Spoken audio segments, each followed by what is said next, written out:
Welcome to what might be the most important video you watch this year. Today we're diving deep into one of the most misunderstood yet powerful principles from Sun Tzu's Art of War, knowing your enemy. But here's the twist.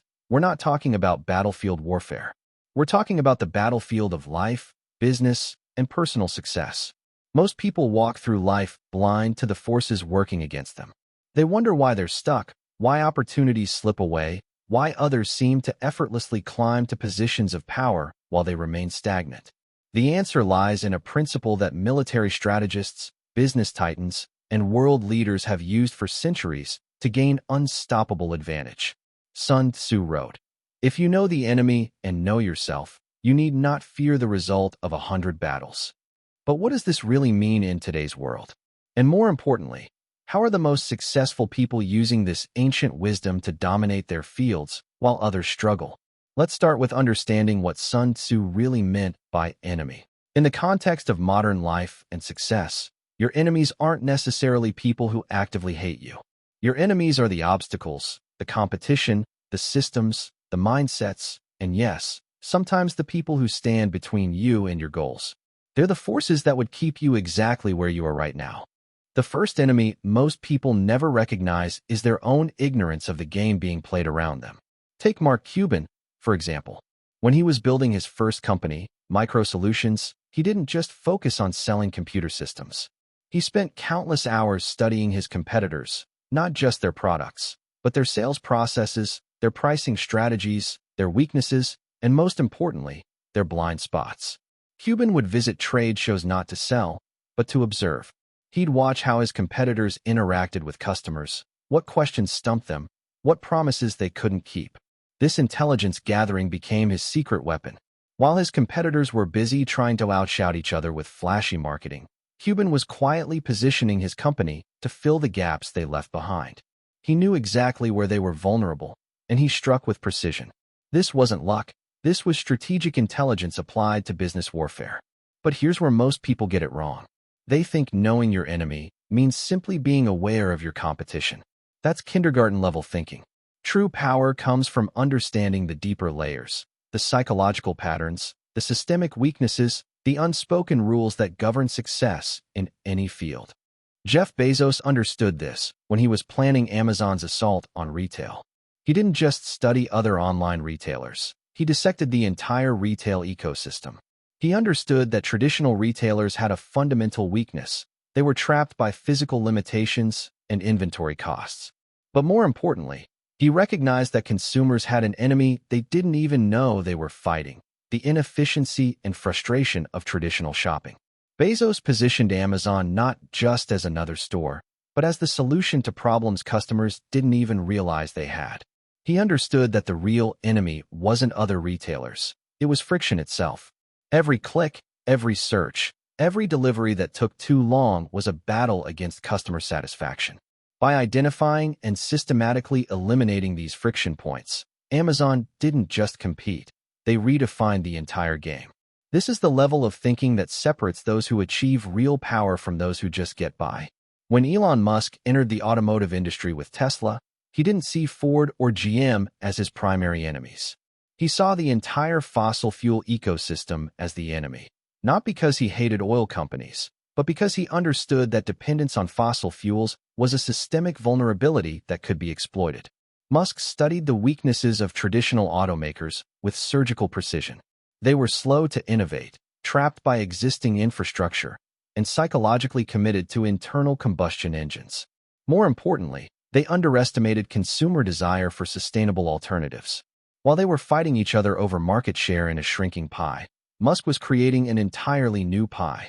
But let's bring this down to a more personal level. How do you apply this principle in your own life? The first step is expanding your definition of enemy. Your enemy might be the industry gatekeepers who control access to opportunities. Your enemy might be the unspoken biases that prevent certain types of people from advancing. Your enemy might be the economic systems that favor those who already have capital. Take Oprah Winfrey's rise to power. She understood that her enemies weren't just other talk show hosts. They were the systemic barriers that prevented someone who looked like her from reaching the highest levels of media. The enemy was a system that told certain stories and ignored others. The enemy was an industry that had very narrow definitions of who could be trusted with influence. Instead of trying to fight this system head-on, Oprah studied it meticulously. She understood exactly how media power worked, who made the decisions, what they valued, what they feared. She learned to speak their language while never abandoning her authentic self. But more crucially, she identified something her enemies couldn't see. There was a massive, underserved audience hungry for the kind of authentic, empowering content she could provide. While her competitors were fighting over traditional demographics, Oprah was building something entirely new. She understood that the real battle wasn't for market share. It was for trust, for emotional connection, for the ability to influence how people thought about themselves and their possibilities. This brings us to a crucial point that most people miss. The most sophisticated application of Know Your Enemy isn't about destroying your opposition. It's about making them irrelevant. When you truly understand the game being played, you can often choose not to play it at all, instead creating new rules that favor your strengths. Consider how Warren Buffett approached investing. In a world of complex financial instruments and rapid-fire trading, Buffett's enemies weren't just other investors. They were the entire culture of short-term thinking that dominated Wall Street. He studied this enemy carefully and realized its fundamental weakness. The pressure to produce immediate results made most investors predictably irrational. While others were trying to beat the market through superior analysis or faster information, Buffett identified a different game entirely. He would use the market's own volatility and short-term thinking against itself. When panic selling created opportunities, he would buy. When irrational exuberance inflated prices, he would wait. He turned the enemy's own weapons into his advantage. The key insight here is that Buffett didn't try to become better at high-frequency trading or complex derivatives. He studied those approaches, understood their limitations, and then chose a completely different battlefield where his strengths could dominate. This is exactly what you need to do in your own field. Stop trying to beat your competitors at their own game. Study them deeply enough to understand why their approach has limitations, then find the battlefield where you have the advantage. Let's look at how Sara Blakely built Spanx into a billion-dollar empire. She didn't try to compete with established undergarment companies on their terms. Instead, she studied the enemy carefully, and the enemy was an entire industry's blindness to what women actually wanted. The established companies were run primarily by men, designing products based on what they thought women needed rather than listening to what women were actually saying. Blakely spent years researching this enemy. She visited stores, talked to women, understood the frustrations that nobody in the industry was addressing. She realized that the real enemy wasn't other companies, it was the assumption that women would accept products that didn't really solve their problems. Armed with this intelligence, Blakely didn't try to out-manufacture or out-advertise her competitors. She simply created products that actually worked for real women's bodies and real women's lives. The established companies couldn't respond effectively because they didn't understand the problem she was solving.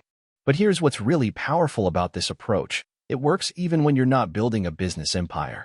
Understanding your enemies gives you clarity about where to focus your energy and how to position yourself for maximum impact. Take someone trying to advance in a corporate environment. Most people think their enemy is their coworkers competing for the same promotion.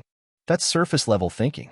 The real enemies might be the unspoken criteria for advancement, the informal networks that control information flow, or the biases that prevent certain types of contributions from being valued. Smart corporate players study these systems obsessively. They understand who really makes decisions, what motivates those decision-makers, and what blind spots exist in how performance is evaluated. They don't just work hard, they work strategically, positioning themselves where their efforts will be most visible and most valued. This isn't about manipulation, it's about intelligence. It's about understanding the rules of the game well enough to play it effectively. The people who rise to positions of real corporate power aren't necessarily the most talented. They're the ones who best understand the system they're operating within. Now, let's talk about a more subtle enemy that most people never recognize: societal programming about what's possible. This enemy is particularly insidious because it doesn't announce itself. It whispers in your ear that certain achievements are not for people like you, that certain paths are too risky, that certain dreams are unrealistic. Richard Branson understood this enemy intimately.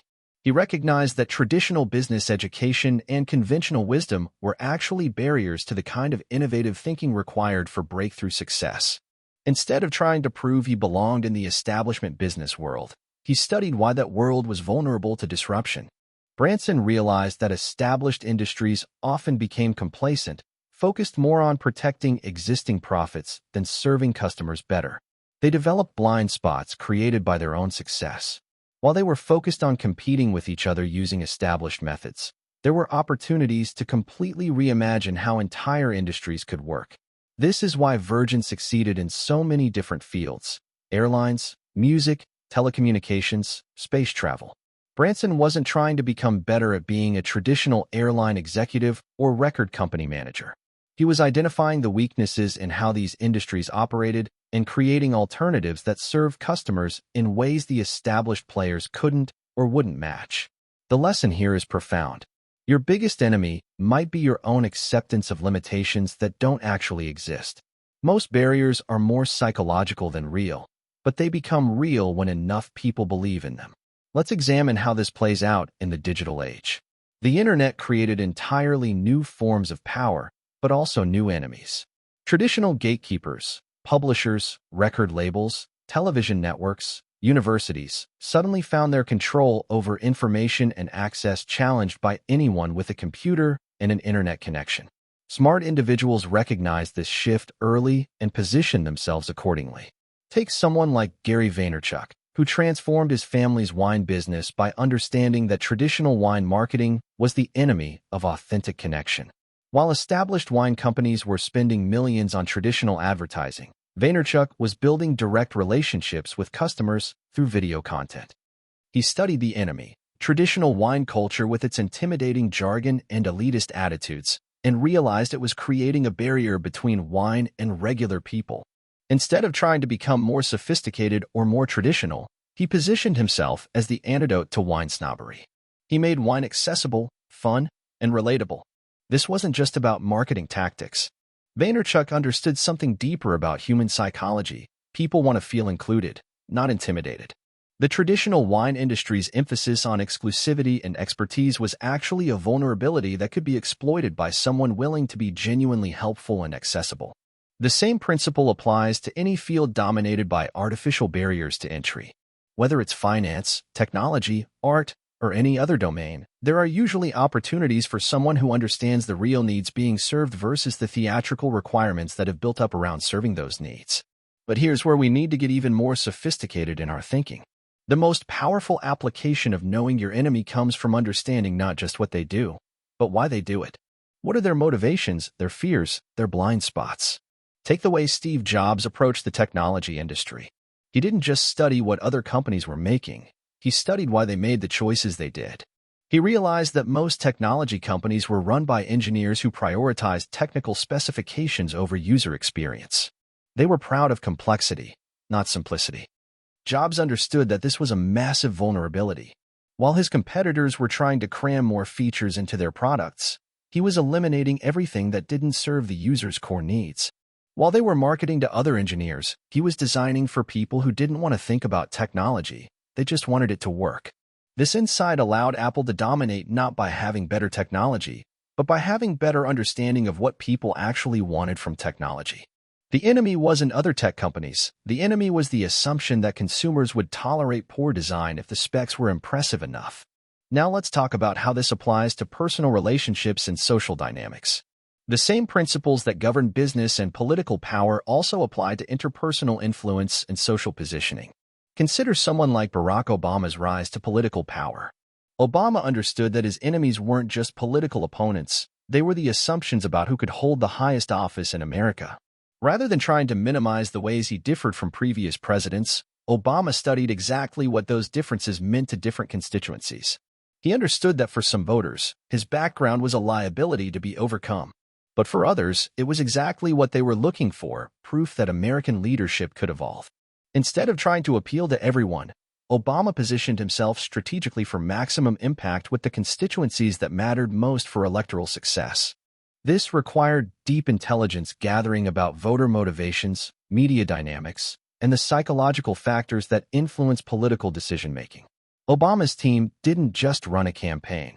They conducted a sophisticated analysis of American political psychology and positioned their candidate accordingly. The same principles apply in smaller-scale social situations. Understanding the dynamics of any group, whether it's a workplace, a social circle, or a community organization, requires studying not just what people say they want, but what they actually respond to. Most people approach social situations reactively, responding to what happens rather than shaping what happens. But people who understand social dynamics study them, like chess masters study the board. They understand the motivations, insecurities, and desires that drive behavior. They position themselves to be valuable to the people who matter most for their objectives. This isn't about manipulation, it's about understanding.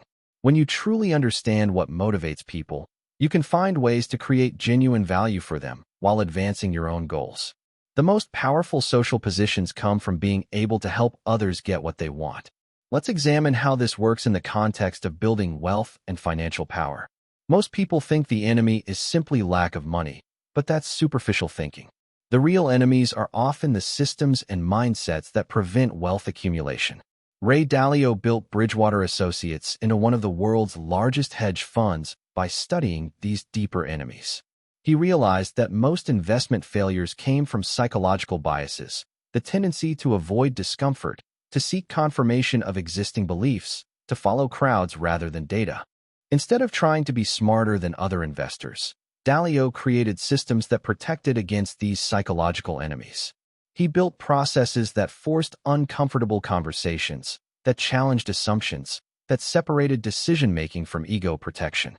He turned the investment world's psychological weaknesses into his competitive advantage. This approach works for personal wealth building too. The enemy isn't your current income level. It's often the mindsets and habits that keep you operating below your potential. Maybe it's the fear of taking calculated risks, the tendency to spend money on status rather than assets, or the failure to systematically develop valuable skills. Smart wealth builders study these enemies in themselves and in their environment. They understand exactly what behaviors lead to financial mediocrity and create systems to avoid those behaviors. They study how wealthy people think differently and gradually adopt those thinking patterns. The key insight is that wealth building is more about psychology than mathematics. The people who achieve significant financial success usually aren't the ones with the highest incomes initially. They're the ones who best understand and overcome the psychological barriers to wealth accumulation. Now, let's discuss how technology has changed the landscape of power and how understanding your enemies has become even more crucial in the digital age. The internet didn't just create new opportunities, it created entirely new categories of enemies and obstacles. Take someone like MrBeast, who built one of the most successful YouTube channels in history. He didn't just study other YouTubers. He studied the algorithm itself as if it were an enemy to be understood and conquered. While other creators were guessing about what might work, MrBeast was systematically testing and analyzing what actually drove engagement. He understood that the real enemy wasn't other creators. It was viewer attention span and the platform's systems for distributing content. He studied these enemies obsessively, understanding exactly what psychological triggers kept people watching and what algorithmic factors determined which videos got promoted. This level of systematic analysis allowed MrBeast to scale beyond what anyone thought possible for individual content creators. He turned understanding of digital systems into a massive competitive advantage. The same principle applies to anyone trying to build an online presence or digital business. The enemies aren't just your direct competitors. They're the attention merchants, the algorithm changes, the platform dependencies that can make or break your efforts. Smart digital entrepreneurs study these systems like military strategists study terrain. They understand not just how things work today, but why they work that way and how they might change. They build strategies that are robust against the kinds of changes that destroy less sophisticated players. But here's something crucial that most people miss about power in the modern world. The most sophisticated players aren't just studying their enemies, they're studying the systems that create enemies in the first place. They're looking at power structures, information flows, and resource distribution patterns. Take someone like Peter Thiel, who co-founded PayPal and was an early investor in Facebook. Thiel doesn't just study individual companies or markets. He studies the fundamental dynamics that create monopolies and competitive advantages. He understands that the most valuable companies are the ones that escape competition entirely by creating something so unique that direct competition becomes irrelevant. This kind of systems-level thinking requires understanding enemies at multiple layers, not just direct competitors, but the assumptions that create competitive dynamics in the first place. It means studying power itself as a phenomenon, understanding how it accumulates and flows through different systems. For most people, this level of analysis might seem overwhelming, but the principles can be applied at any scale. Whether you're trying to advance in your career, build a business, or create more influence in your community, the key is understanding the deeper patterns that govern success in your particular domain. This means studying not just what successful people do, but why those approaches work. It means understanding the psychological, economic, and social factors that create the results you want to achieve. It means identifying the blind spots and vulnerabilities in existing approaches that you might be able to exploit. Let's talk about how this applies to personal development and self-improvement. Most people approach personal growth as if their enemies are external, other people, circumstances, or lack of opportunities. But the most sophisticated personal development comes from understanding your internal enemies, the thought patterns, emotional reactions, and behavioral tendencies that consistently sabotage your progress. Take someone like Tony Robbins, who built a massive personal development empire. Robbins didn't just study success, he studied failure. He analyzed the patterns that keep people stuck, the psychological mechanisms that prevent change, the emotional barriers that block progress. Instead of trying to motivate people through inspiration alone, Robbins developed systematic approaches for dismantling the internal enemies that prevent lasting change. He understood that temporary motivation isn't enough. You need to restructure the underlying patterns that create unwanted results. This approach works for anyone serious about personal transformation. Instead of just trying harder or wanting change more, study your own patterns like a scientist. Understand exactly what triggers your unproductive behaviors, what circumstances lead to your best performance, what psychological factors influence your decision-making.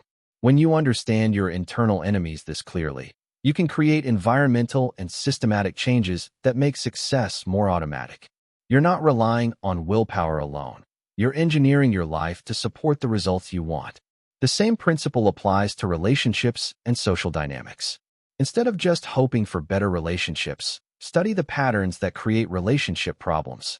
Understand your own triggers, communication patterns, and unconscious behaviors that might be sabotaging your connections with others. Most people approach relationships reactively, responding to problems as they arise. But people who consistently create strong relationships study relationships like any other skill. They understand the psychological factors that create trust, attraction, and mutual respect. They position themselves to consistently provide value to the people they care about. Now, let's examine how this principle applies to creativity and innovation. Many people think creativity is about inspiration and talent, but the most consistently innovative people understand creativity as a systematic process of identifying and exploiting the blind spots in existing approaches. Take someone like James Dyson, who revolutionized vacuum cleaner design. Dyson didn't just try to make a better vacuum. He studied why existing vacuums lost suction power and became less effective over time. He identified the fundamental design flaw that every other manufacturer accepted as inevitable. Instead of trying to work within existing design constraints, Dyson questioned the assumptions that created those constraints. He understood that the real enemy wasn't other vacuum manufacturers. It was the acceptance of inferior performance as normal. This kind of innovative thinking requires studying your field deeply enough to understand not just what people do, but why they do it. What assumptions are taken for granted? What problems are considered unsolvable? What trade-offs are accepted as necessary? The biggest innovations usually come from questioning these fundamental assumptions and finding approaches that eliminate rather than manage the problems everyone else accepts. As we near the end of our exploration, let's talk about something crucial: the ethical dimension of understanding your enemies. This knowledge is incredibly powerful, and like all forms of power, it comes with responsibility. The goal of understanding your enemies shouldn't be to destroy or harm others. The most sustainable forms of power come from creating value, not from exploitation.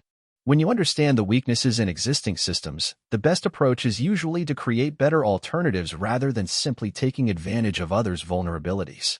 Take someone like Melinda Gates, who used her understanding of global health systems to identify where philanthropic resources could have maximum impact. She studied the enemies of global health, not just diseases, but the systemic barriers that prevented effective treatment and prevention.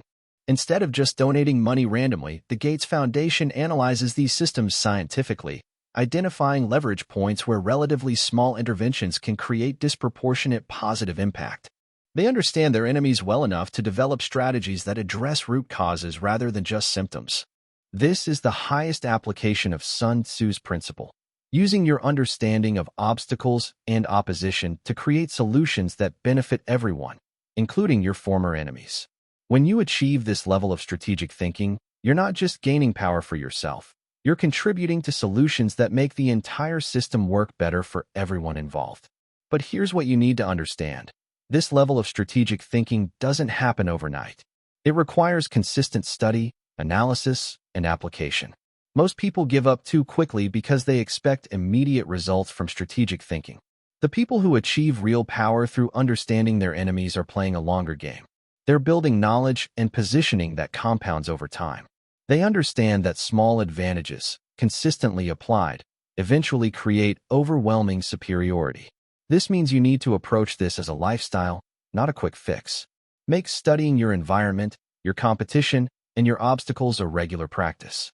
Develop the habit of analyzing rather than just reacting to the challenges you face. Start with your immediate environment. Who are the key players in your field? What motivates them? What are their strengths and weaknesses?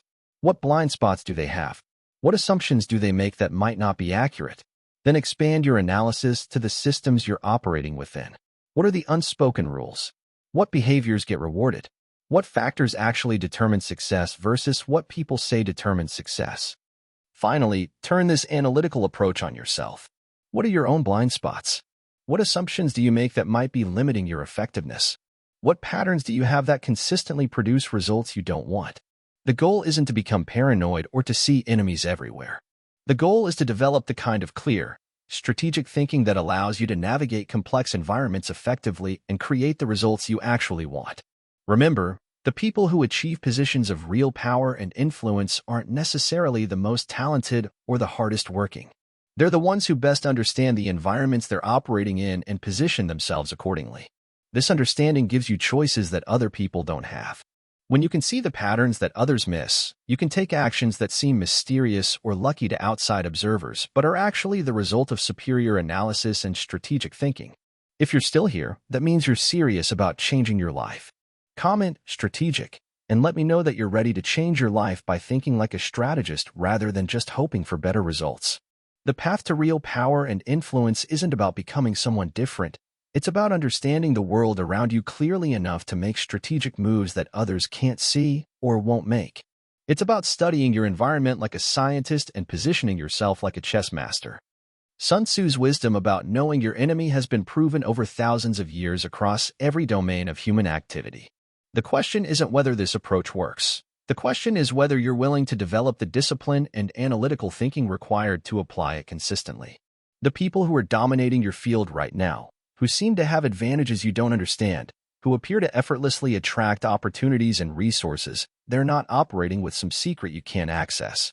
They're simply applying these principles more systematically than most people are willing to do. Your transformation starts with changing how you see the world around you. Stop reacting to circumstances and start analyzing them. Stop accepting limitations without questioning their sources. Stop competing on other people's terms when you could be creating your own game entirely. The power you're looking for isn't hidden in some secret technique or special knowledge that only a few people possess. It's available to anyone willing to study their environment systematically and position themselves strategically based on that understanding. But you have to start. You have to commit to seeing the world as it actually is rather than as you wish it were. You have to develop the patience to build real strategic advantage rather than looking for quick fixes and shortcuts. The choice is yours. You can continue operating on assumptions and hope, or you can start building the kind of strategic intelligence that creates real power and lasting influence. Thanks for watching.